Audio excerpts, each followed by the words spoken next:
सत साहिब सभी को राम राम। एक बार कबीर साहब जी जब प्रवचन दे रहे थे अपने अनुयायियों को, उसी वक्त वहाँ से एक योगी गुजरे। उन्होंने कबीर जी से प्रश्न किया कि कबीर, तुम इन लोगों को क्यों बहका रहे हो? तुम इनको कौन कौन से नाम बताते हो, क्या नाम जपना है, क्या करना है? अरे बिना योग के क्या ये उसे पा सकते हैं जिसको पाने की तुम बात करते हो? कबीर जी ने कहा कि किसे पाना है, कहाँ है वो, और तुम जिसे ढूंढ रहे हो क्या तुम्हें मिला? मैं बताता हूं वो कहाँ है। तुम जिसे ढूंढ रहे हो वो तुम्हारे अंदर ही है।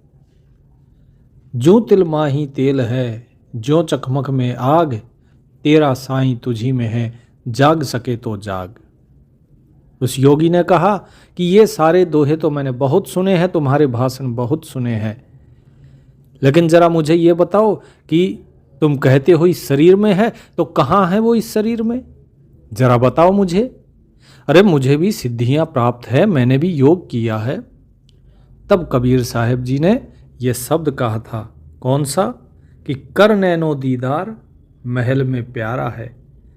कि भाई उस मालिक को, उस प्यारे को अगर तुम ढूंढना चाहते हो तो तुम्हारे इस महल में है। महल अर्थात ये शरीर।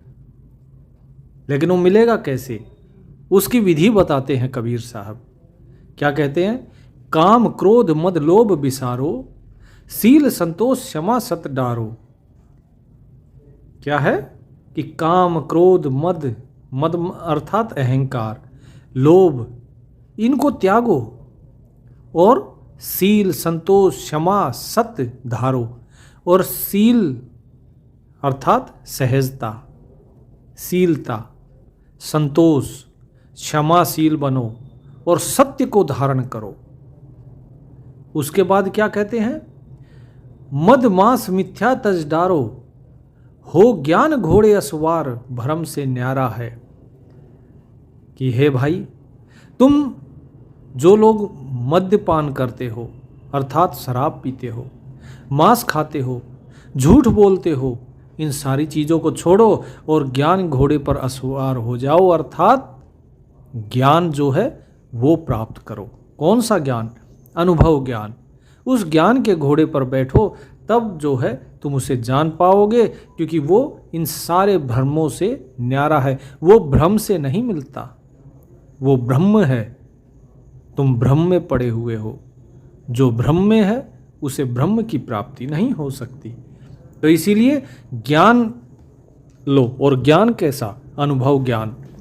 क्योंकि 52 अक्षर और 34 अक्षर का जो ज्ञान है वो भ्रम पैदा करता है, लेकिन जो अनुभव ज्ञान है वो उस ब्रह्म से मिला देता है, उस ब्रह्म पर ब्रह्म से मिला देता है। फिर आगे क्या कहते हैं? कि अब सुनो योगी जी, तुम जो योग करते हो, तुमने सिर्फ सिद्धि अभी तक प्राप्त करी है। उस मार्ग में तो तुम बढ़े ही नहीं हो। उस मार्ग में बढ़ने के लिए यदि तुम्हें योग करना है तो सुनो कैसे करना है। अभी तक तो मैंने भक्त के लिए बताया कि भक्त को क्या करना चाहिए। अब योगी जी आप सुनिए कि आपको क्या करना है।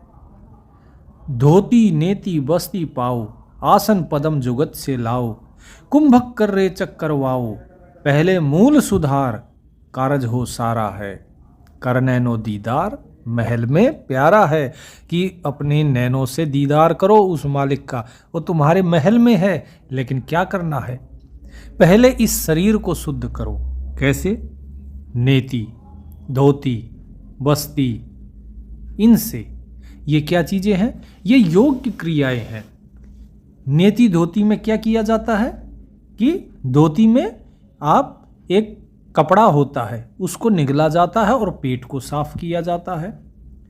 नेति में क्या किया जाता है? आप नाक से पानी डालते हैं, कोई जल नेति करता है, कोई सूत्र नेति करता है, अर्थात एक नाक से धागा डालेंगे और दूसरी नासिका से निकाल लेंगे। कोई जल डालेगा एक नाक से और दूसरे नाक से निकालेगा, फिर दूसरी नासिका से डाल के पहले वाली से निकालेगा। और क्या बोलते हैं? बोले इसी प्रकार आसन लगाओ, पद्मासन में बैठो, अर्थात सुखासन में, आलती पालथी मार के जो बोलते हैं ना वो, बोले उस पद्म आसन में तुम बैठो और उसके बाद ध्यान लगाओ। कुंभक करो, रेचक करो, अर्थात जो सांस को चढ़ाना और सांस को छोड़ना, अंदर भर के रखना, इस प्रकार की ये जो क्रियाएं हैं ये करनी होती हैं। बोले तुम्हारा सारा कार्य सिद्ध हो जाएगा, लेकिन सबसे पहले क्या है, पहले मूल सुधार कारज हो सारा है, कि सबसे पहले मूल सुधार करो। अर्थात अपना, जैसे हम कोई बिल्डिंग बनाते तो क्या करते हैं, मकान की हम नींव मजबूत करते हैं, क्योंकि एक मजबूत नींव पर ही मजबूत मकान खड़ा हो सकता है। तो सबसे पहले अपना जो मूल है, जो बेसिक है, पहले उसे शुद्ध करो। तो ये चीज यहां पर बताई है। अब क्या बताते हैं आगे कि योगी जी आगे सुनिए। अब मूल कंवल 10, मूल कंवल दल चतुर बखानो, क्लिंग जाप लाल रंग मानो, देव गणेश तह रोपा थानो। आगे क्या बोलते हैं, रिद्ध सिद्ध चवर ढुलारा है। अर्थात तुम्हारी जो रिद्धियां सिद्धियां जो तुमने प्राप्त करी है वो कहाँ की है, ये तो सिर्फ मूल कंवल की ही बात है। सबसे पहले अपना जो मूल कमल है, जो सबसे पहला चक्र है शरीर के अंदर, बोले पहले उसके बारे में बखान करता हूं, तुम्हें बताता हूं। वो किससे जागृत होगा, वो क्लिंग जाप से जागृत होगा। और उस चक्र का रंग कैसा है, लाल रंग का है। और वहां का देवता कौन है, गणेश। इसीलिए बोला जाता है कि प्रथम किसकी पूजा की जाती है हर जगह, गणेश की। ये वो गणेश नहीं है जो मिट्टी के ऊपर लगा दिया, कलावा बांध दिया, बोले जी, या सुपारी के ऊपर कलावा बांध के बोले जी ये गणेश हो गए ना, ये गणेश नहीं। गणेश तो वो है जो मूल चक्र का स्वामी है, वो गणेश यहाँ पर बताया गया है। बोले अगर उसको तुम जान लो, उसे प्राप्त कर लो, तो रिद्धि सिद्धि तुम्हें सहज ही मिल जाएंगी। वहां पर ये रिद्धि सिद्धि, ये चवर ढुला रही हैं। ये दोनों जो रिद्धियां सिद्धियां हैं, ये उस गणेश की पूजा में सेवा में लगी हुई हैं। अगर तुमने मूल चक्र को अगर जागृत कर लिया, कुंडलिनी जागृत हो गई, तो तुम्हें ये सिद्धियां तो सहज ही मिल जाएंगी। आगे क्या बताते हैं, फिर इसके आगे जब चलोगे तो स्वाद चक्र आएगा, जिसे कि इंद्रिय चक्र भी बोलते हैं। स्वाद चक्र सठ दल विस्तारी, ब्रह्मा सावित्री रूप निहारी, उलट नागनी का सिर मारो, तहां शब्द ओंकारा है। कि इसके बाद जो स्वाद चक्र है, इंद्रिय चक्र है, जो कि 6 दल का कमल है, अब उसका विस्तार सुनो। वहां का स्वामी कौन है, ब्रह्मा और सावित्री वहां पर विराजते हैं, क्योंकि यही इंद्री है जिससे सारी सृष्टि की रचना हुई है। वहीं से ही सारी सृष्टि की जो है उत्पत्ति होती है। इसी कारण इसे ब्रह्मा और सावित्री का स्थान माना जाता है। उलट नागनी का सिर मारो। अब ये उलट नागनी क्या है, ये नागनी है आपकी कुंडलिनी, जिसका मुंह क्या है, नीचे की तरफ है। इसको क्या है, इसको उलटना है, इसको पलटना है। यानी कि ये यहां पर जो कमल है, इसका मुख नीचे की तरफ है, तो इसका मुख कहां करना है, वापस मोड़कर ऊपर की तरफ करना है। और क्या बोलते हैं, तहां शब्द ओंकारा है। उस कुंडलिनी को जागृत करने का और स्वाद चक्र को, इंद्रिय चक्र को जागृत करने के लिए कौन सा मंत्र है, ओंकार, जो ओम बोला जाता है। इसके बाद है नाभ कमल। तो क्या कहते हैं साहेब, नाभ अष्ट कंवल दल साजा, श्वेत सिंहासन विष्णु विराजा, रिंग जाप तासु मुख गाजा, लक्ष्मी शिव आधारा है। कि इसके बाद जो है वो नाभ कमल आता है, जो कि 8 दल का कमल है, 8 दल का चक्र है। और वहाँ पे सफ़ेद कल जो रंग है, सफ़ेद रंग के सिंहासन पर विष्णु विराजमान है। क्योंकि जो नाभि है, जब बच्चा गर्भ में होता है, उसी नाभ से ही जो अम्बिलिकल कॉर्ड बोलते हैं जिसे साइंटिफिक भाषा में, तो उसी से ही बच्चे का पोषण होता है, जब वो पेट में होता है उसे भोजन तो नहीं मिलता ना, फिर भी उसका पोषण होता है। तो पोषण करने के कारण, पालन करने के कारण वो विष्णु का स्थान माना जाता है। और वहाँ पर क्या है, वहाँ पर रिंग जाप होता है। पहले क्या था, सबसे पहले क्लिंग जाप मूल, उसके बाद ओम जाप, उसके बाद रिंग जाप, उसके बाद फिर क्या बोलते हैं, द्वादश कवल हृदय के माही जंग और शिव ध्यान लगाई, सोहंग शब्द तहाँ धुन छाई, गण करे जय जयकारा है। कि जो द्वादश कमल है, इसके बाद अगला क्या है, हृदय कमल। हृदय कमल के कितने हैं, 12 दल का कमल है। और वहाँ पर किसका स्थान है, वो है शिव का स्थान। और वहाँ पर सोहंग शब्द है, सोहंग का वहाँ पे आवाज़ हो रही है। मंत्र क्या है वहाँ के लिए, जागरण के लिए, सोहंग। और वहाँ पे सभी गण जो हैं वो उस शिव की जय जयकार करते हैं। ये है योग। तो योगी जी, जो आपने रिद्धियाँ सिद्धियाँ प्राप्त करी वो तो पहला कमल है। इसके बाद अभी बहुत हैं। इस शरीर के अंदर 7 कमल हैं, जिसे 7 आसमान बोलते हैं मुसलमान। फिर क्या बोलते हैं, 2 दल कवल कंठ के माही, तेहि मग बसे अविद्या बाई, हरिहर ब्रह्मा चवर ढुराई, जहाँ श्रृंग नाम उच्चारा है। बोले इसके बाद कंठ कमल आता है। वो चक्र कहाँ पे है, कंठ में, गले में। वो 2 दल का कमल है। और वहाँ पे कौन बसता है, अविद्या, माया, भवानी, काली, जिसका नाम है आद्या, ये उसी का नाम है। हरिहर ब्रह्मा, यानी हरि विष्णु, शिव और ब्रह्मा, ये सब उसी के पुत्र हैं, उसी के उपजाए हुए हैं, उसी के 3 गुणों से ये उत्पन्न हुए हैं। और वो सेवा कर रहे हैं इसकी। और वहाँ पे क्या नाम है, श्रृंग नाम का वहाँ पे उच्चारण होता है। ये था किसका विवरण अभी तक, पिंड का। इसके बाद विवरण आएगा अंड का। हमारा शरीर अंड और पिंड 2 भागों में बटा हुआ है। अब इसके बाद क्या कहते हैं, तापर कुंज कमल है भाई, लग भोरा दुई रूप लखाई, निज मन करत तहाँ ठकुराई, सो नैनन पिछवारा है। कि भाई इसके बाद जो कुंज कमल है, कहाँ पे, त्रिकुटी पे। बोले वहाँ पे 2 रूप हैं। 2 रूप कौन सा, एक अच्छा एक बुरा। आपका मन जो होता है, वो मन क्या करता है, कभी आपको अच्छी बात बताएगा तो वही मन कभी आपको बुरी बात बताएगा। एक मन कहता है चोरी कर, दूसरा मन कहता है नहीं गलत है। तो ये 2 रूप जो हैं उसके, ये किस कारण है, ये है आत्मा के कारण। बोले इस जगह पर ये मन जो है इसकी ठकुराई चलती है। ये ठाकुर है, मन जो है वो वहाँ का स्वामी है, इस आज्ञा चक्र का। इसे आज्ञा चक्र भी बोलते हैं और इसे यहाँ पर कुंज कमल भी बोला गया है। और इसका स्थान कहाँ है, नैनों के पीछे, सो नैनन पिछवारा है। आगे क्या बोलते हैं, कवलन भेद किया निर्वारा, यह सब रचना पिंड मंझारा, सत्संग कर सतगुरु सिरधारा, वह सतनाम उचारा है। कि अभी तक ये जितने भी कमलों के भेद तुम्हें बताए हैं, ये सब रचनाएं पिंड के अंदर हैं। तुम सत्संग करो, सतगुरु को जो है अपने सिर पर धारो, अर्थात सतगुरु के चरणों में रहो, क्योंकि वही जो है आपका सत्य नाम से उद्धार करेगा। जब सत्य नाम का उच्चारण होगा, सत्य नाम क्या है, जो सार नाम का उच्चारण होगा।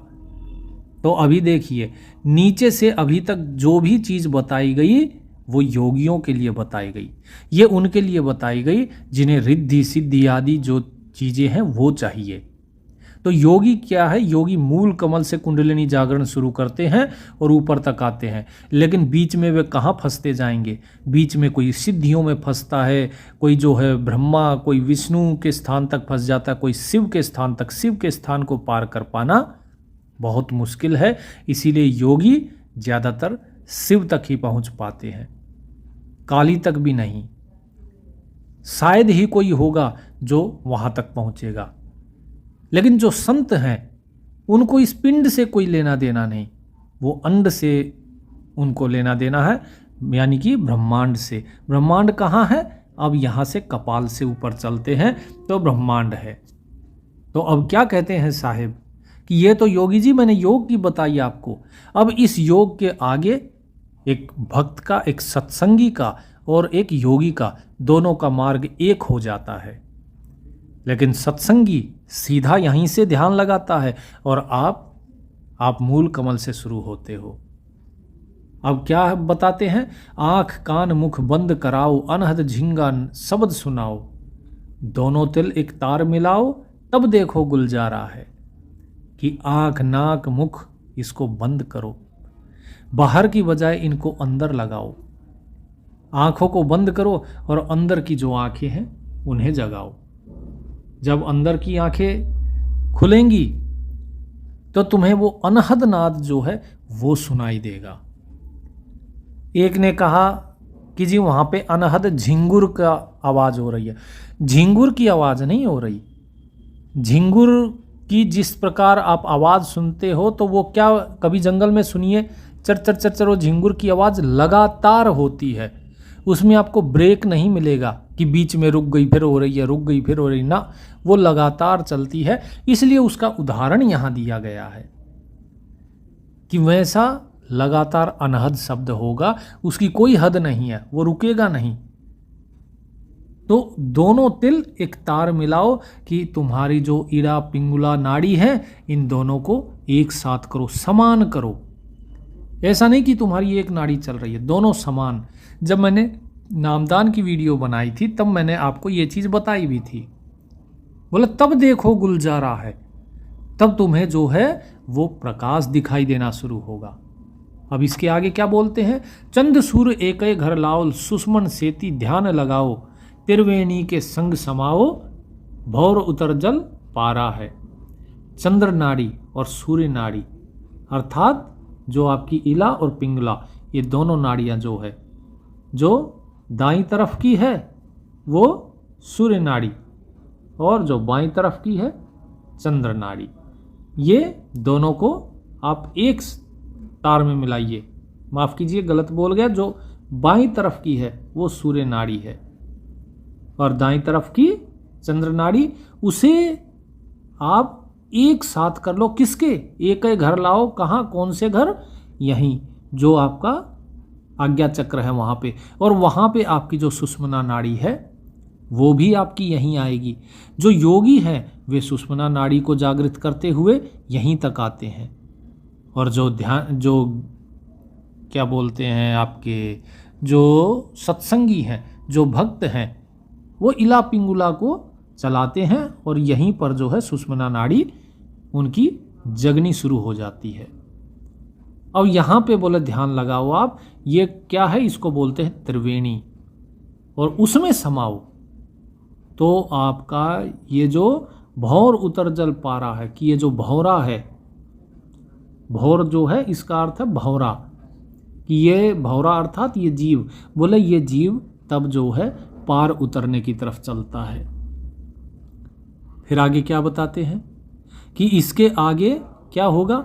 घंटा शंख सुनो धुन दोई, सहस कमल दल जगमग होई, तामग करता निरखो सोई, बंक नाल धस पारा है।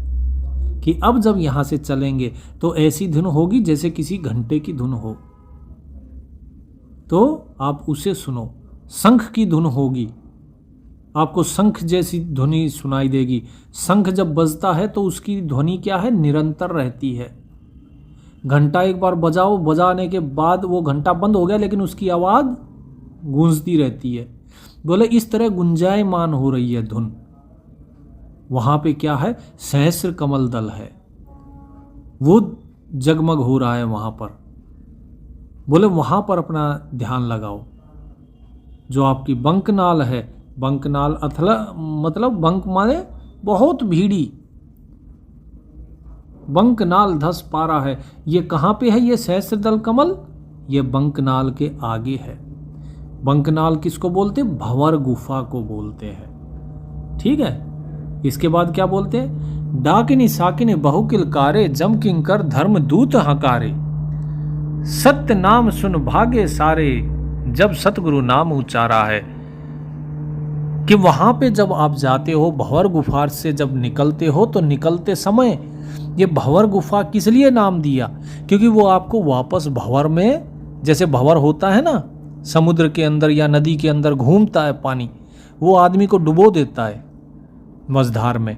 इसी प्रकार ये जो भंवर गुफा है, जब जीव इससे आगे निकलता है, आत्मा इससे आगे निकलने की कोशिश करती है, तो वहाँ पे सारे आपने जो भी कुछ सुना होगा, भूत प्रेत डाकिनी शाकिनी जितने जो भी कुछ सुने हैं, जम किंकर के जितने दूत हैं, वे सब के सब वहीं पर बैठे रहते हैं, अपना डेरा डाले।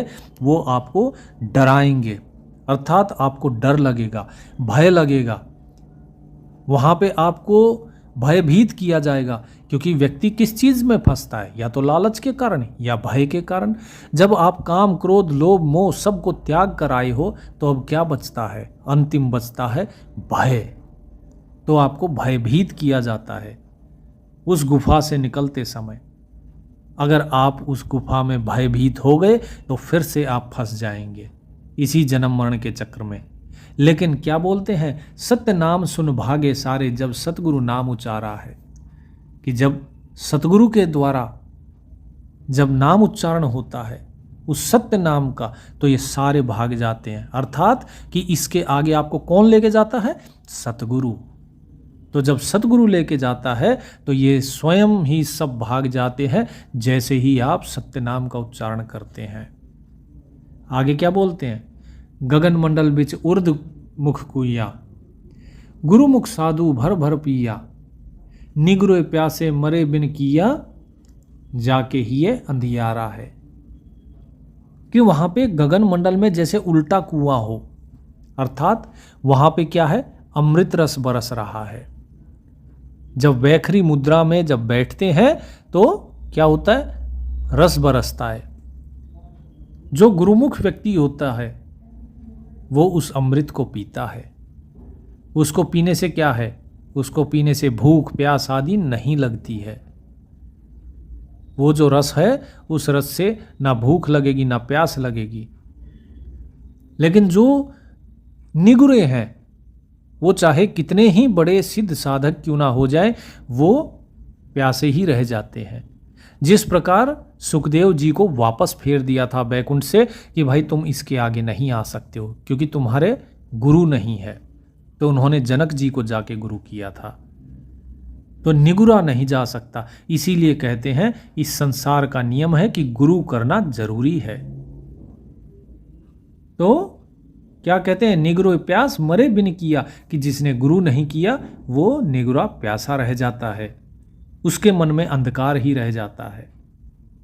आगे क्या बोलते हैं? त्रिकुटी महल में विद्या सारा, घनहर गरजे बजे नगारा, लाल बरन सूरज उजियारा, चतुर कमल मंझार शब्द ओंकारा है। अब यहाँ कौन सा शब्द आ गया? अब देखिए, एक ओंकार कहाँ पे बताया था? मूल कमल पे। और यहाँ भी कौन सा बता दिया? फिर से ओंकार शब्द। कि यहाँ फिर से कौन सी ध्वनि हो रही है? ओंकार ध्वनि हो रही है। कि सबसे पहले जो मैंने आपको नाम दिया था, नाम मैंने क्या दिया था? ओम और सोहम। तो ये ओंकार ध्वनि अब यहाँ हो रही है, ये वो ओम नाम है। और ये क्या है? त्रिकुटी महल में है।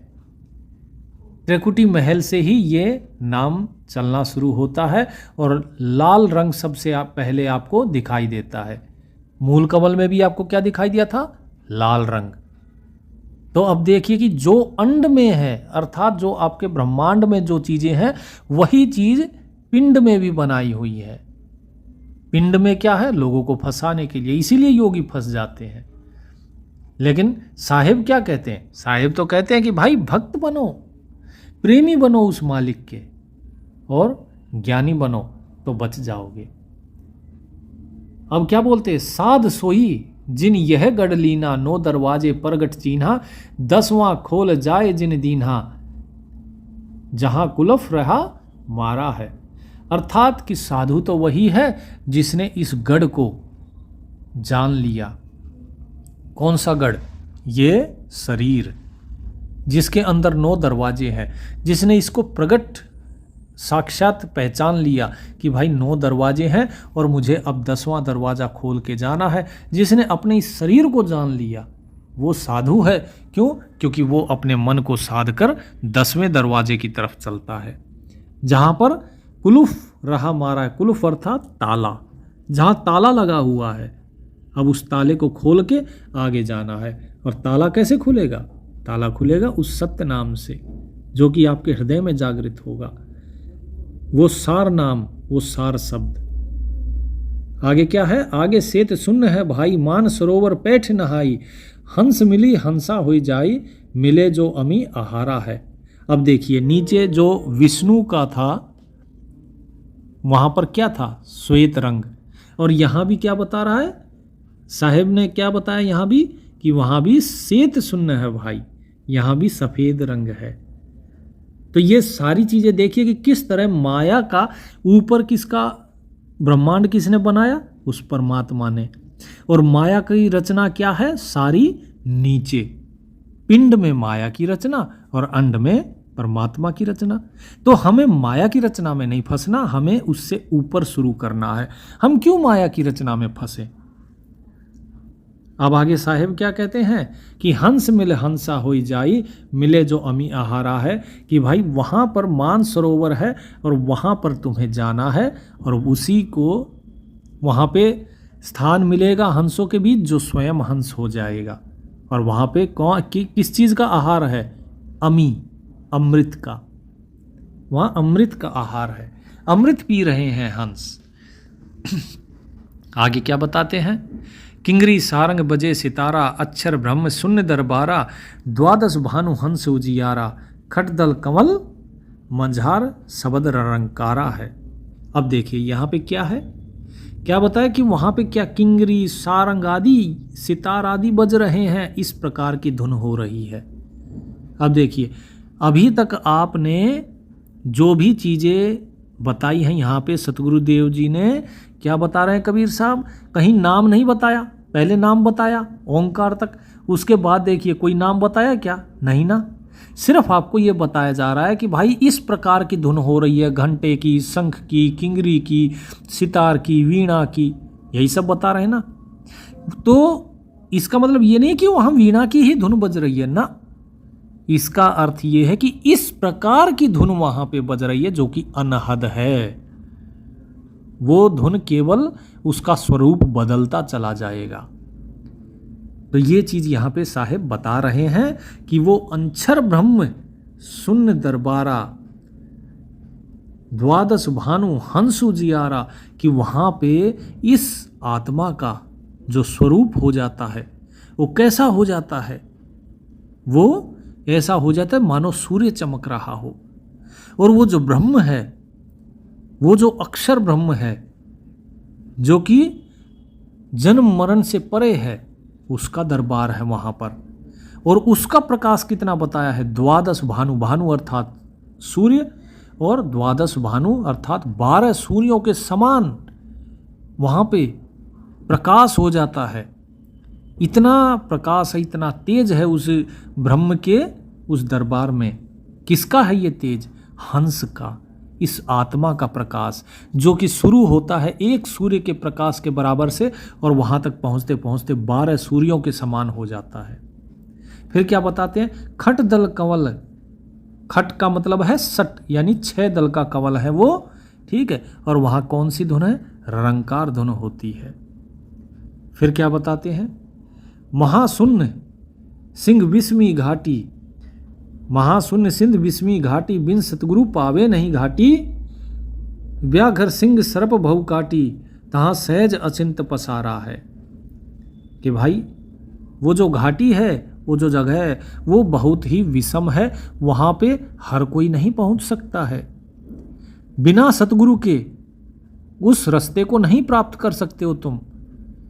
वहाँ पर तुम्हें सिंह, सर्प, घड़ियाल, इस प्रकार की बहुत सी चीज़ें की तुलना की गई है। कि कहने का अर्थ ये है कि वहाँ सब तुम्हें डसने को तैयार हैं।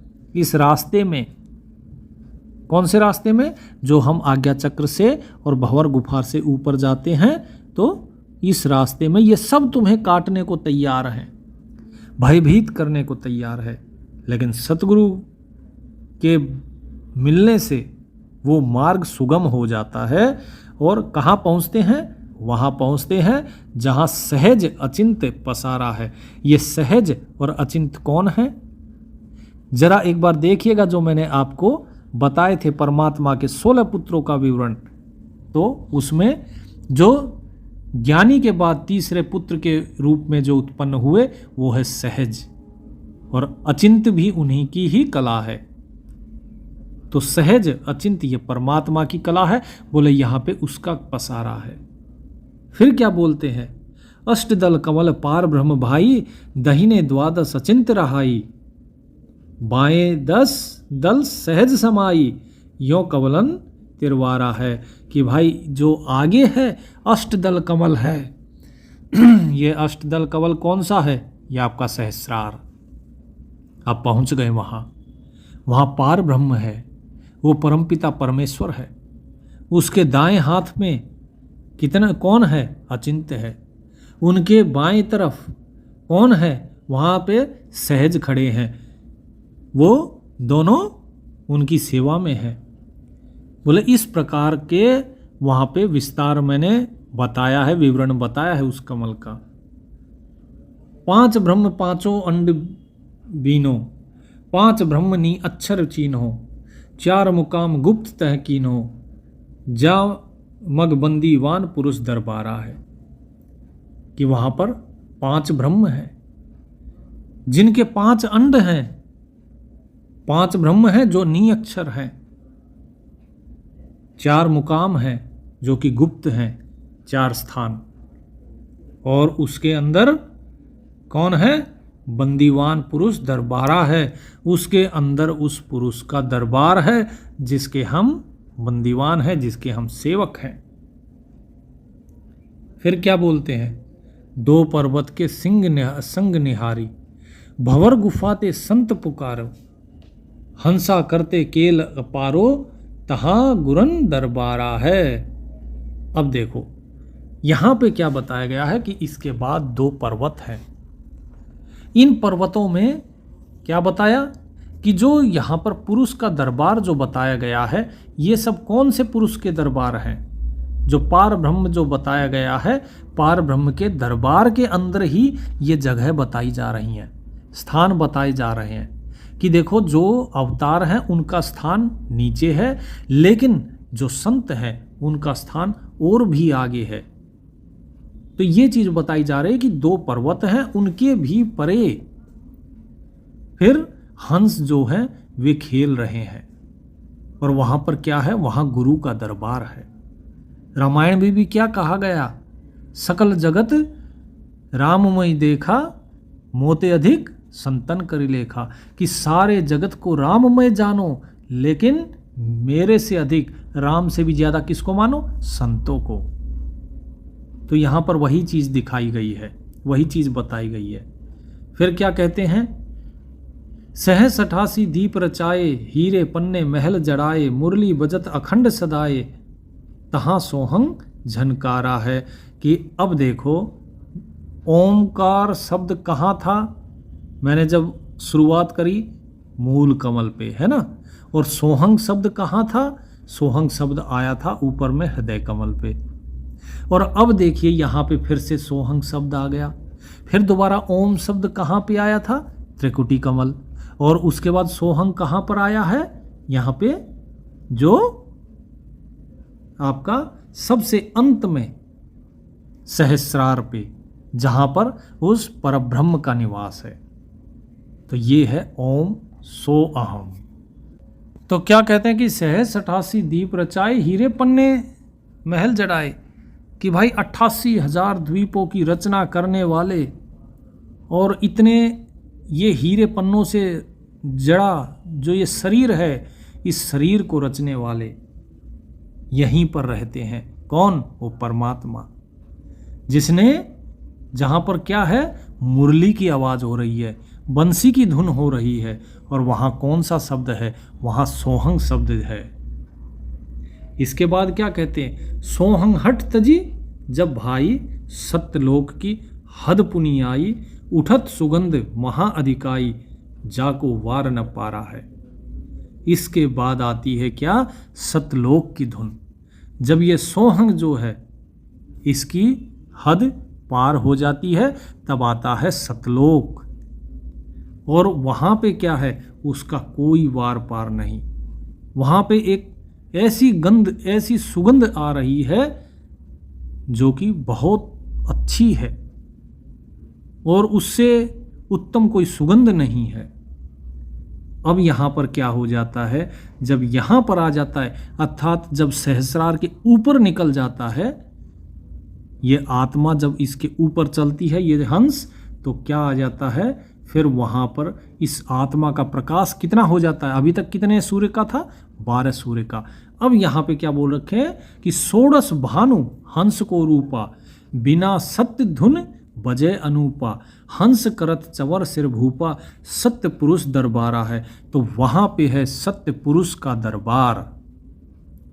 वहां पर किसका दरबार बताया, सत्य पुरुष का। और वहां पे इस हंस की, इस आत्मा की, इस जीव का जो प्रकाश है वो 16 सूर्यों के बराबर हो जाता है। और वहां पे बिना किसी यंत्र के वहां पे धुन बजती है। वो कौन सी धुन है, बिना सत धुन बजे अनूपा। वहाँ पे वीणा की जैसे आवाज़ होती है ना, ऐसे धुन हो रही है। और आगे क्या बता रहे हैं, कोटिन भानु उदय जो होई, एते ही पुनि चंद्र लखोई, पुरुष रोम सम एक न होई, ऐसा पुरुष दीदारा है। कि करोड़ों सूर्य और चंद्रमा वो जब उदय हो जाएं और उनका जितना प्रकाश होगा उससे भी ज़्यादा प्रकाश उस सत्पुरुष के एक रोम का है। ये करोड़ों सूर्य चंद्रमा मिलकर भी उसके एक रोम के प्रकाश के बराबर नहीं है। ऐसा प्रकाश है उस सत्य पुरुष का, ऐसा तेज है और ऐसा उस पुरुष का दीदार है। और ऐसा दीदार इन स्थूल आंखों से तो नहीं हो सकता, उसके लिए दिव्य दृष्टि चाहिए। और वो दिव्य दृष्टि अपने अंदर होती है, बाहर नहीं। आगे क्या है, आगे अलख लोक है भाई, अलख पुरुष की तह ठकराई, अरबन सूर्य रोम सम नाही, ऐसा अलख निहारा है। कि वहाँ पे क्या है, आगे अलख लोक है। अलख मतलब जो देखा ना जा सके, जो दिखाई नहीं देता। और वहाँ पे कौन सा पुरुष है, अलख पुरुष है, उसे देखा नहीं जा सकता। ये सारे नाम उस सत्य पुरुष के ही हैं, उस मालिक के ही हैं, उस परब्रह्म के ही नाम है। केवल उनकी उपाधियां बदलती जा रही हैं। उपाधि कैसे, उपाधि ऐसे जैसे कि आप अपना काम पे रहते हैं तो वहाँ पे आप क्या हैं, वहाँ पे अगर आप मान लीजिए कहीं नौकरी कर रहे हैं तो वहाँ पे आप क्या हैं, नौकर हैं, है कि नहीं, कर्मचारी हैं। जब आप घर आते हैं तो घर के मालिक हो जाते हैं। जब आप बच्चे के साथ है तो बच्चे के पिता हो जाते हैं, पत्नी के साथ है तो आप पति हो जाते हैं। तो आपकी उपाधियां बदलती जा रही हैं। इसी प्रकार यहाँ पे परमात्मा की जो है वो उपाधि बदलती जा रही है। जैसे जैसे ज्ञान बढ़ता जा रहा है, जैसे जैसे हम ऊपर की तरफ जाती जा रही है, जैसे जैसे हमारी सूरत, तो उस परमात्मा का दीदार होता जा रहा है, उसका प्रकाश बढ़ता जा रहा है और उसकी उपाधि बदलती जा रही है। तो क्या बोलते हैं आगे, अलख लोक है भाई, अलख पुरुष की तह ठकुराई, अरबन सूर रोम सम नाही, ऐसा अलख निहारा है। अभी तक क्या बताया था, कोटि सूर्य, कोटि भानु। अब यहाँ क्या बता रहे हैं कि अरबन सूर्य की अरबों सूर्य भी जो है एक रोम के समान नहीं है। अरबों सूर्य भी अगर उदय हो जाए तो वो भी फीके पड़ जाएंगे, उसके एक रोम में इतना प्रकाश है।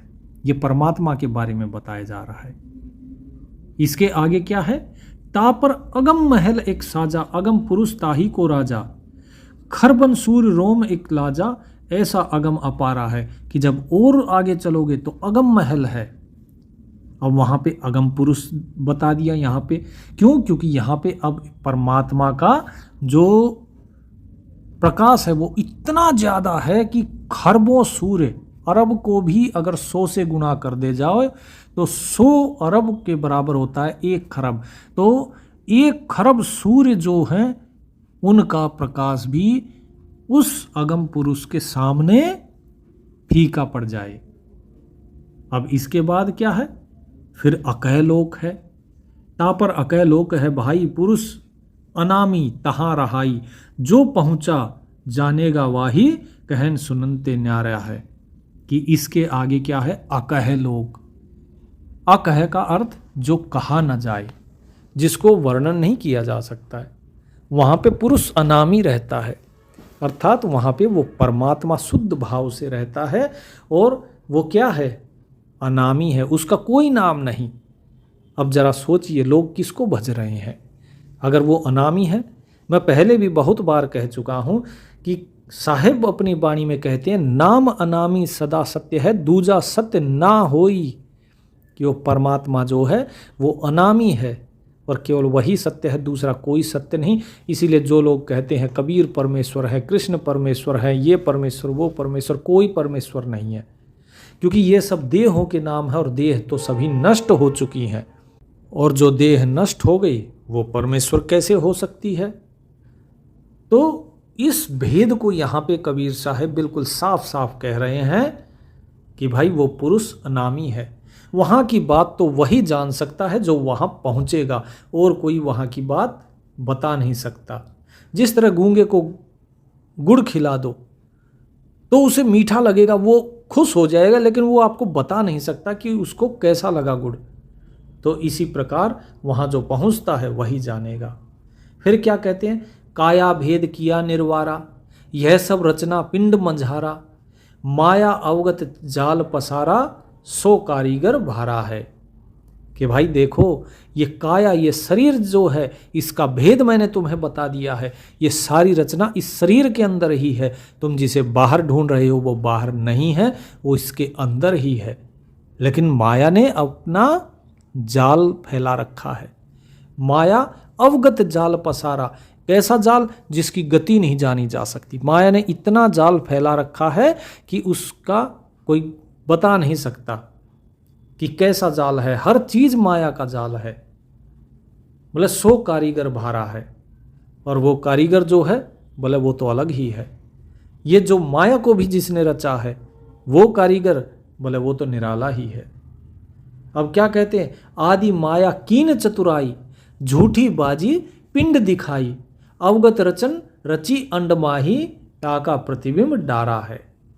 अब देखिए बता दिया ना साहेब ने, जो अभी तक मैं बताता आ रहा था कि ये जो आदि माया है उसने क्या की, चतुराई करी। क्या चतुराई करी कि जो भी कुछ रचना अंड में बनाई हुई है, यानी कि इस ब्रह्मांड में, इस मस्तिष्क में, आज्ञा चक्र के ऊपर बनाई हुई है, वैसी ही बाजी वैसा ही खेल सारा नीचे बना दिया, पिंड में बना दिया माया ने।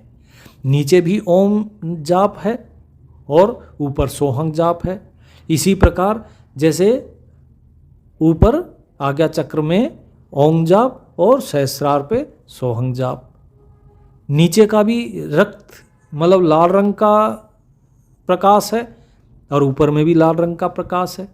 नीचे नाभ कमल में श्वेत रंग का प्रकाश है, ऊपर भी श्वेत रंग का प्रकाश है। अर्थात जैसा रचना परमात्मा ने ऊपर रची वैसी ही रचना, झूठी रचना नीचे पिंड में रच दी माया ने, ताकि लोग जो हैं ध्यान लगाए, समाधि लगाए, कुंडलिनी जागरण करें और यहीं फंसे रह जाएं।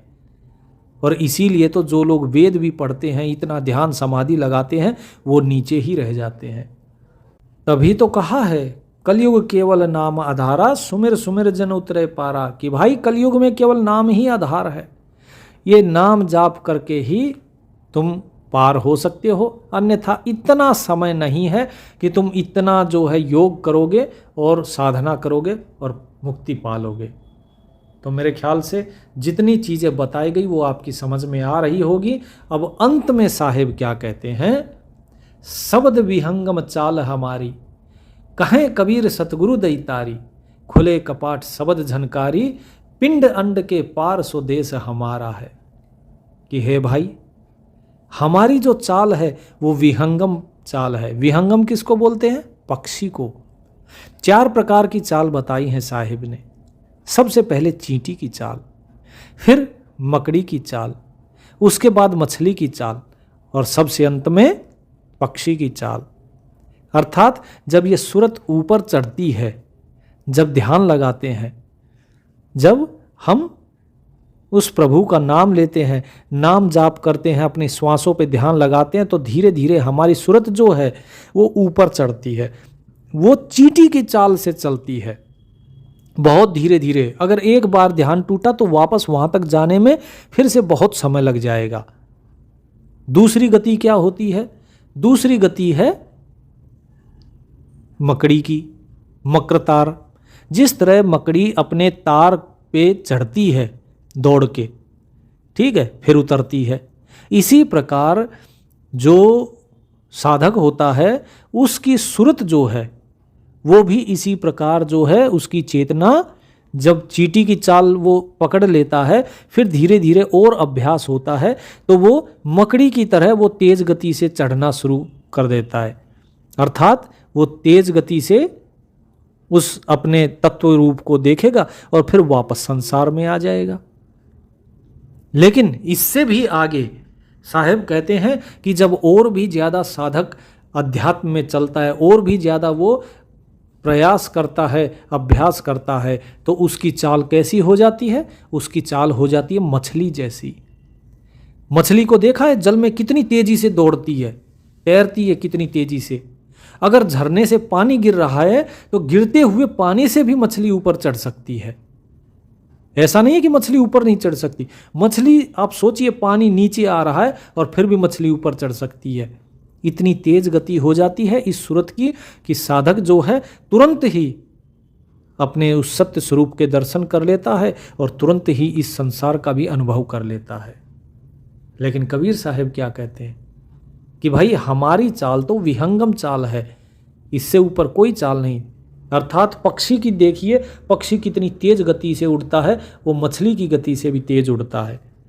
पलक झपकते ही जो है बोले अपना तत्व रूप का हम दर्शन कर लेते हैं और पलक झपकते ही हम संसार के सामने संसार का अनुभव करते हैं। बोले ये है हमारी चाल। तो ये 4 प्रकार की चाल बताई है साहिब ने। तो वही चीज बता रहे हैं यहाँ पे, शब्द विहंगम चाल हमारी, कहें कबीर सतगुरु तई तारी।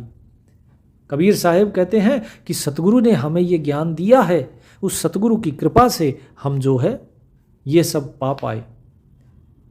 खुले कपाट शब्द झनकारी, और हमारे जो कपाट अर्थात किवाड़, दरवाजा, कि जो हमारा ज्ञान का दरवाजा था वो खुल गया सतगुरु की कृपा से, और जो वो अनहद शब्द था वो झनकारी अर्थात वो अनहद शब्द प्रकट हो गया। पिंड अंड के पार सो देश हमारा है।